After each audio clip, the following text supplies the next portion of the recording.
Today's video is brought to you by the subscribe button and the notification bell. Don't forget to click both of them down below.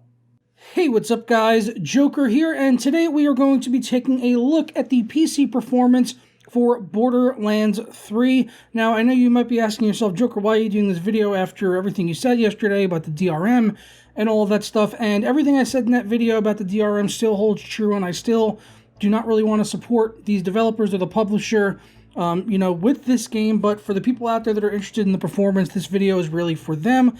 I did not buy the game. As I said in that video, I would not buy the game. My code was actually provided out to me by AMD. So, as them providing the code, I feel obligated to deliver a video testing performance with both NVIDIA as well as AMD graphics cards. So that's what we'll be doing here today, testing on 10 different GPUs. But first, I do want to go over the graphics options and also talk about some of the performance in there and things that you can tweak and the settings that I was using for all of my testing, which was not just a flat out like ultra preset or anything like that. Hardware Unboxed actually did a really good optimization guide and benchmarked every graphics setting in the game, and it basically echoed the same exact findings that I came across, is that there's a couple of just really killer options that offer very minimal visual upgrade, but they have a significant performance impact. And for a lot of people that I've seen online complaining about the performance, it's probably coming down to those one or two options. Now, there are there's a lot of people reporting bugs in the game. I haven't really experienced any bugs so far,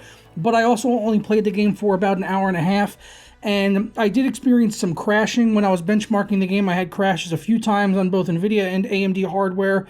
So yeah, it's not a perfect game right now. There's a lot of valid reasons for people to be complaining about this game and giving it, negative scores, the bugs and, things like that notwithstanding, when you also include the aggressive use of de novo DRM in this title. So with that out of the way, let's get into the graphics options, and then we'll talk about your average FPS and your 1% lows at 1080p and 1440p. So you can see here now we are in the visuals menu, or the graphics options menu, I guess. They do have full screen, windowed, borderless, and windowed mode, which you can take advantage of, so that's nice to see. You can toggle your display on the fly, which is always good. As you can see right now, I am running at 4K, but it has all of the common resolutions you would expect to see supported in here, although I would have liked a wider range of resolution options between things like 1440p and 4K, like 1800p, or at least give us a better resolution scale slider. This one only works in increments of 25%.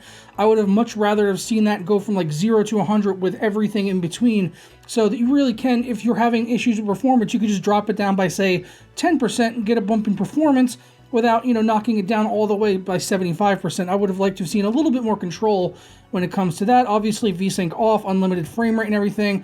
We've got FOV sliders here for when you're on your feet as well as in vehicles, so all of that is very good to see here that they've got those options in there. When it comes to the advanced option, you can see I'm running right now in DirectX 11, which I did test on.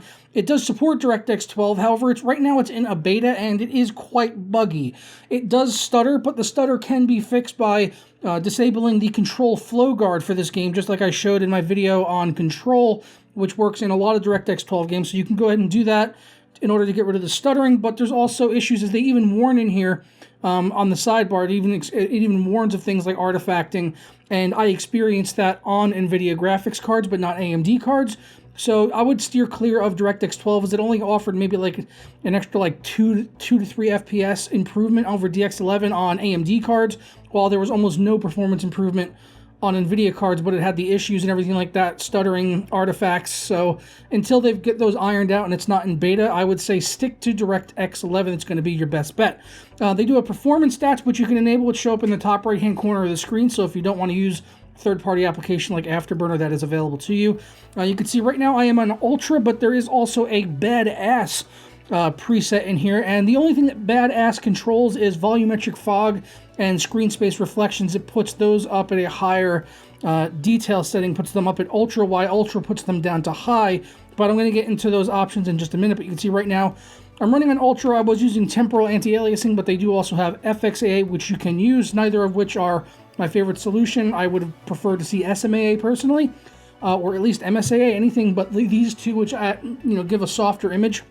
Thankfully, the Fidelity FX does help with some of the edges there. It makes it look a little bit better, and it works fine on both AMD as well as NVIDIA hardware.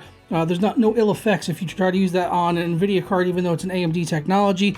I did run motion blur off for all of my testing, so any gameplay you see does have motion blur turned off. You can see we've also got texture streaming, anisotropic filtering, material complexity, shadows, draw distance, environmental detail, terrain detail, foliage, character detail, ambient occlusion, volumetric fog, and screen space reflections. Now, I did go through all of these options and tried them, myself to see what was really, affecting the frame rate, because if I just run everything on Ultra at 4K with a 2080 Ti, I was getting like around 45 FPS, which is not ideal. However, in some of the gameplay you saw at the beginning, and you'll probably see some later on in the video, you'll see most of the time I'm running anywhere from like 75 to 100 FPS, and that is because I was using optimized settings, which is basically everything you see here except volumetric fog and screen space reflections knocked down to medium, which does not affect that much of the game visually, honestly. There's not much to reflect except for maybe like water, but even with water, it didn't really have a big impact when adjusting screen space reflection. So these are the settings I would definitely recommend you use. And then if it's still not running great for you, you can go ahead, maybe drop fog down to low, or material complexity also offers a pretty decent boost in performance, maybe about 5 to 7%. Material complexity, if you knock that down to medium, and it doesn't really affect the visuals a lot either. So there's a lot of options in here you can toggle. But some of the ones that you would maybe think that would have a big impact, like shadows and ambient occlusion, actually have a negligible performance impact. So I would say probably for most people, unless you're running really low-end hardware, you could probably leave most of the stuff in here at Ultra, except for fog and screen space reflections and maybe material complexity. When it came to the actual gameplay performance on my almost Ultra settings, I so far have been pretty happy with it. For the bulk of my gameplay that I have actually experienced playing the actual game and not running the built-in benchmark, which it does have a built-in benchmark, which is really nice. So far, I've been very pleased with the performance on my 2080 Ti rig playing at 4K. At those almost Ultra settings, as I said, I was getting anywhere between like 75 to 100 FPS. Most of the time, I didn't see any drops down below 60, apart from an intro cutscene, which was capped at 30 FPS for some reason. None of the other cutscenes seemed to be capped at 30 FPS, but the first one was. So outside of that, I have not seen any drops below 60 at 4K on the 2080 Ti, with just two options set to medium, everything else maxed out. So I really can't complain too much about the performance in this game. It runs absolutely fine. Of course, the whole thing with de novos is not ideal and all that, but from what I could tell, the performance is fine as long as you tweak a couple of options and you're okay with running them down at medium. And as I said, they really don't change the way the game looks all that much.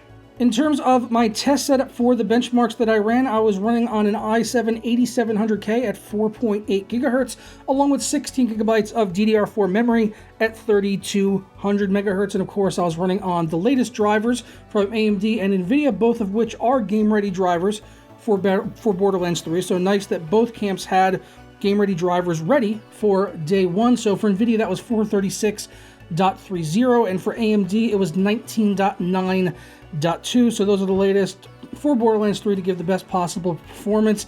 And as I said, I was testing it in DX11 on my almost Ultra settings. If you were to crank everything up, you can expect your frame rate to drop massively. I went from like 45 FPS to like 80 FPS just by changing those two options. So really, I would advise most people to turn those down unless you're playing on like a 2080 Ti and you're playing at like 1440p or something. You could probably get away with going ahead and cranking everything up, but you definitely would not be okay at 4K. Maybe ultra-wide you can get away with it, but I'm not 100% certain on that.